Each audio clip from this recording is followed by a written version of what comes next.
যে আজকে বিশ্ব শিক্ষক দিবস, আমরা যেমন পালন করি মা দিবস, বাবা দিবস, ঠিক আমরা দিবসের দিনে মা রে বাবারে আমরা অনেক উৎসর্গ করি, পরে সারা বছর আর খবর নাই।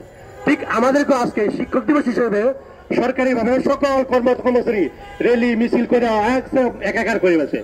কালকে থেকে শিক্ষকদের আর কোন মূল্যায়ন নাই। সুতরাং আমরা এইরকম মায়া মহাবত আমরা চাই না।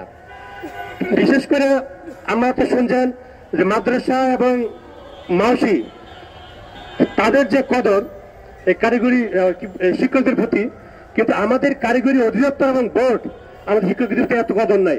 আমাদের সাথে যে বিহেভ করা হয় যেটা মানে ভাষায় প্রকাশ করা যায় না।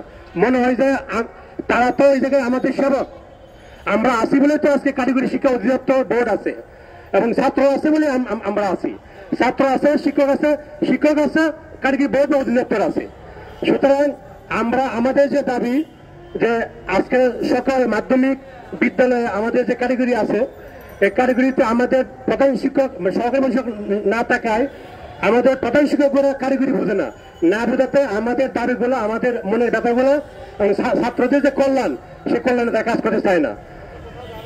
বিশেষ করে বর্তমান যে সময়ের দাবি, আমাদের সবচেয়ে যারা মহামারী ধারণ করছে, আমাদের যারা এনটিএসসি মাধ্যমে বা বিভিন্ন কারণে যারা দেশের এক প্রান্ত থেকে আরেক প্রান্তে চাকরি করতেছে, আমাদের এক ভাই বাড়ির চাপা নবগঞ্জ, সে চাকরি করে খাগড়াছড়ি। এই লোক তার ফ্যামিলি হলো চাপাই নবগঞ্জ, চাকরি করে খাগড়াছড়ি, সে কি বলে চাকরি করতে অল্প বেতনে।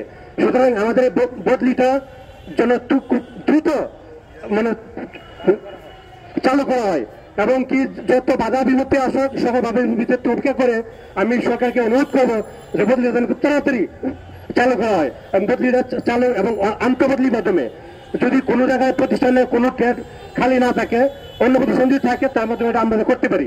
এইভাবে আমি দৃষ্টি আকর্ষণ করছি এবং গ্রহণ করছি। তো আমি সকলকে আবারও ধন্যবাদ জানিয়ে আমি আজকের এই প্রোগ্রামে এখানে আমরা কারিগরি অধিদপ্তরকে